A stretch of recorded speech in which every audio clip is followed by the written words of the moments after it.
Assalamualaikum warahmatullahi wabarakatuh. Halo sahabat belajar semangat, apa kabarnya? Bertemu lagi dengan saya dalam pembelajaran seni budaya.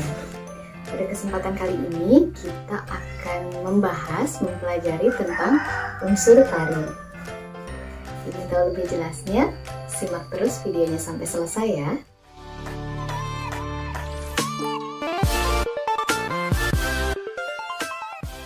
Datang di channel Semanpat Pandeglang, channelnya dunia sekolah, tempat ekspresi siswa dan guru.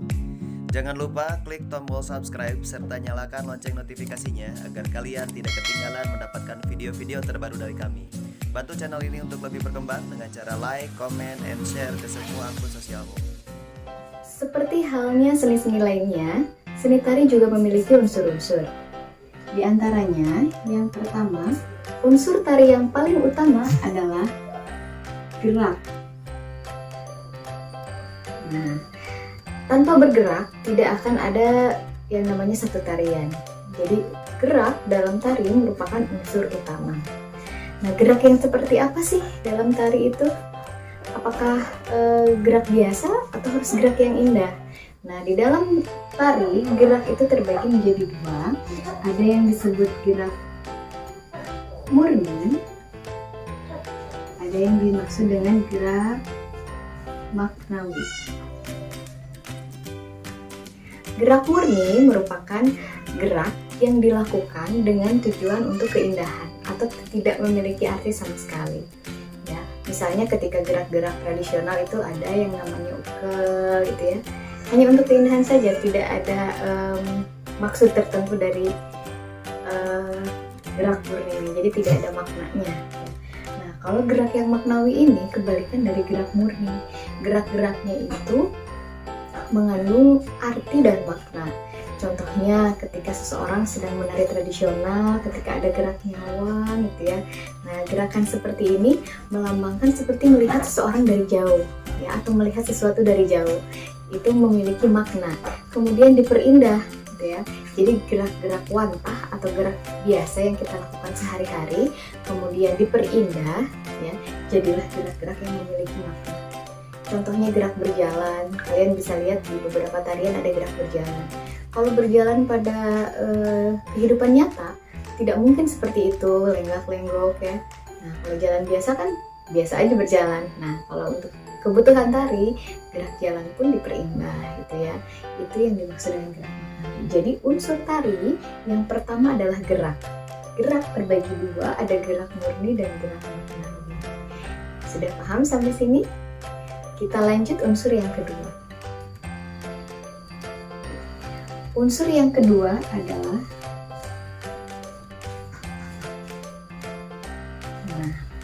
unsur yang kedua adalah tenaga atau power. Ketika menari tentunya ada energi atau tenaga yang kita butuhkan dan kita keluarkan saat kita melakukan gerakan tertentu. Dan biasanya penentuan besar kecilnya power atau tenaga yang dikeluarkan itu menentukan dari karakter satu tarian. Ya, jadi ketika tariannya gagah maka power yang dikeluarkan pun harus lebih besar. Sebaliknya ketika gerakannya misalnya lembut, gemulai, tapi bukan berarti tidak pakai tenaga ya, hanya cara mengatur tenaganya berbeda dengan ketika yang karakternya lebih gagah. Nah, sampai di sini paham ya?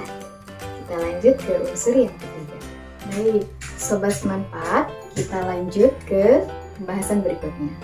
Unsur yang ketiga adalah unsur ruang. Nah, yang dimaksud ruang di sini ada yang disebut dengan ruang nyata dan ada juga ruang semu. Nah, ruang adalah satu tempat yang dibutuhkan oleh seorang penari untuk bergerak. Ya, itu disebut dengan ruang nyata. Misalnya, seseorang ketika akan menari butuh tempat yang disebut dengan pentas atau panggung. Ya. Ataupun tidak di panggung, bisa juga di satu ruangan misalnya. Ya. Itu disebut dengan ruang nyata. Jadi ada tempat ketika si penari tersebut bergerak. Kemudian ada yang disebut dengan ruang semu. Ruang semu di sini adalah ruang imajinasi penari ketika dia akan menggarap sebuah tarian atau ketika dia membawakan tari. Ada ruang yang sempit, sedang, dan luas. Ya. Misalnya ketika kalian membuka tangan, ketika bergerak menari, seperti ini mungkin ruangnya agak sempit, seperti ini sedang, dan ketika membuka luas tangannya maka ruang yang diciptakan oleh si penari ini luas. Jadi ruang semu itu adalah ruang yang diciptakan oleh si penari itu sendiri. Ya, jadi ada dua pengertian tentang ruang gerak ini. Ya. Jadi ruang gerak itu terbagi menjadi dua, ada ruang nyata dan ruang semu. Yang nyatanya adalah tempat si penarinya, dan yang semuanya imajinasi si penari tersebut. Mungkin dia imajinasinya untuk karakter gagah misalnya, atau melambangkan seseorang yang sedang terbebas, luas, lepas. Beda dengan yang seperti ini, tertahan misalnya, penggunaan ruangnya lebih sempit. Ya. Jadi, sampai sini paham ya? Unsur yang tari itu yang pertama ada gerak, yang kedua adalah tenaga, dan yang ketiga adalah ruang. Kita lanjut ke unsur yang keempat.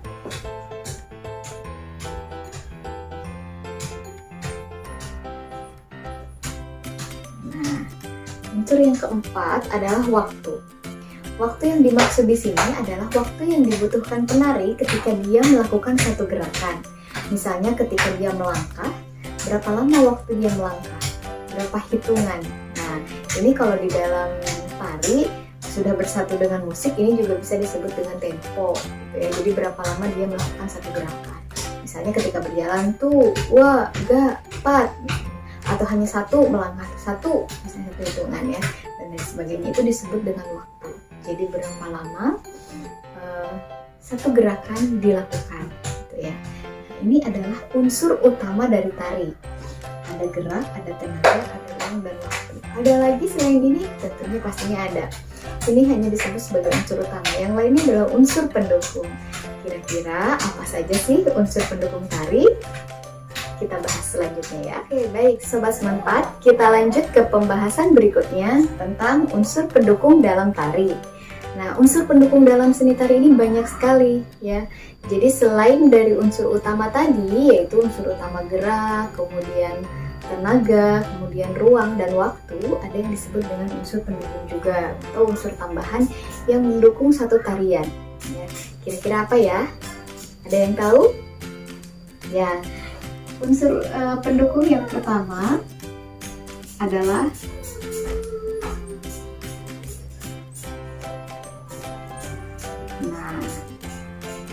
tata kostum atau rias dan busana. Ini juga bisa ya.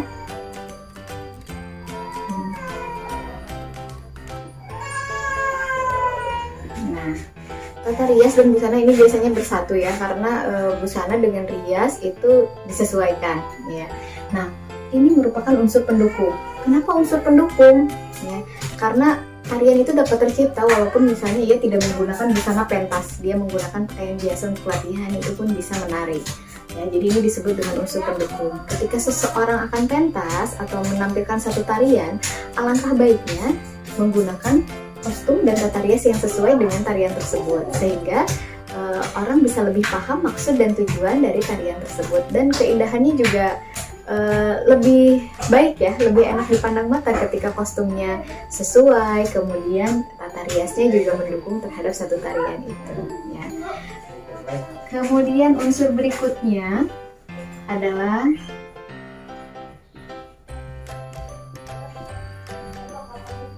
ya, tata pentas ya. Jadi di dalam tari ini merupakan salah satu unsur pendukung juga, di mana sebuah tarian itu akan terlihat sempurna jika dilakukan di suatu pentas yang juga mendukung terhadap tarian tersebut gitu ya. Jadi misalnya ketika akan membawakan drama tari atau cerita tari tentang Ramayana, maka properti dan settingan panggungnya, tata pentasnya dibuat sedemikian rupa sehingga mendukung terhadap tarian tersebut atau terhadap cerita yang akan dibawakan dalam tarian tersebut ya. Jadi ini merupakan unsur pendukung. Baik, unsur berikutnya yang di dalam unsur pendukung tari yang keempat adalah ya, adanya tata musik atau musik yang dirancang sedemikian rupa sehingga mendukung terhadap satu tarian ya. Jadi musik ini kenapa Bu tidak masuk ke dalam unsur utama? Nah, unsur utamanya adalah ada di hitungan atau waktu tadi.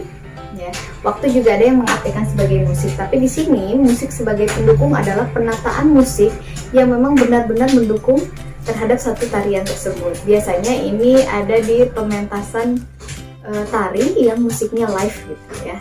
Jadi musik juga merupakan salah satu unsur pendukung tari. Kemudian selain musik ada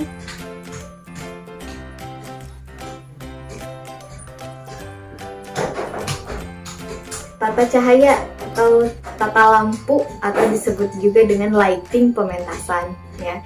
Ketika pentas di sebuah tempat didukung dengan tata lighting yang mendukung, itu akan sangat menarik dan akan sangat bagus terlihatnya ya. Apalagi setelah mengenakan kostum, mengenakan rias yang sesuai dengan garapan tariannya, didukung dengan pentas yang bagus, kemudian tata cahaya yang mumpuni juga. Biasanya ini ada untuk pementasan yang skalanya besar ya. Kemudian berikutnya ada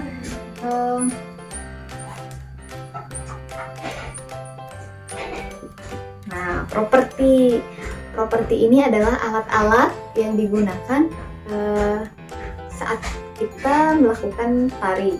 Ada hand prop dan ada stage prop ya.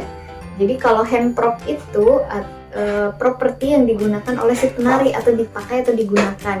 Biasanya dipegang, dibawa, contohnya kayak kipas, kemudian keris, kemudian pedang misalnya ya. Itu disebut dengan properti hand prop. Kalau stage prop adalah properti yang ada di atas panggung, biasanya untuk mendukung satu garapan tari. Misalnya stage prop itu ketika ada bebatuan di belakang, misalnya ketika dia menari dia naik, kemudian level gitu ya. Level juga tingkatan yang misalnya nanti penarinya ada gerakan naik-naik ke situ. Itu disebut dengan stage prop. Jadi properti itu ada dua, ada hand prop dan ada stage prop. Kalau hand prop yang dikenakan oleh si penarinya, dipakai atau digerakkan, sedangkan stage prop yang tidak bisa moving biasanya. Stage prop itu biasanya ada di atas panggung ya. Sampai sini paham ya? Oke, baik. Unsur pendukung itu sebenarnya banyak selain ini. Kamu bisa cari hal-hal lain di luar ini yang bisa mendukung terhadap satu karya tari ya. Intinya tidak terbatas pada pembahasan saya ini, unsur pendukung itu banyak hal yang mendukung terhadap satu tarian. Cuman sebagian besar adalah yang sudah saya bahas tadi. Gimana? Sampai sini sudah jelas? Bila kalian masih ada pertanyaan, kalian boleh bertanya pada kolom komentar dalam video ini. Terima kasih sudah mau terus belajar dan tidak patah semangat walaupun belajar dari rumah.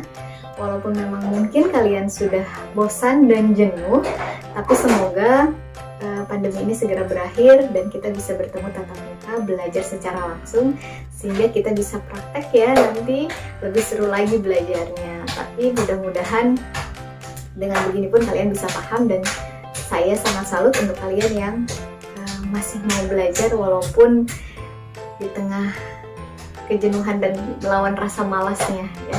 Pokoknya saya ucapkan terima kasih, semangat terus untuk Sobat Seman 4 semuanya. Sampai bertemu di video pembelajaran selanjutnya. Jangan bosan ketemu dengan saya ya. Terima kasih. Assalamualaikum warahmatullahi wabarakatuh.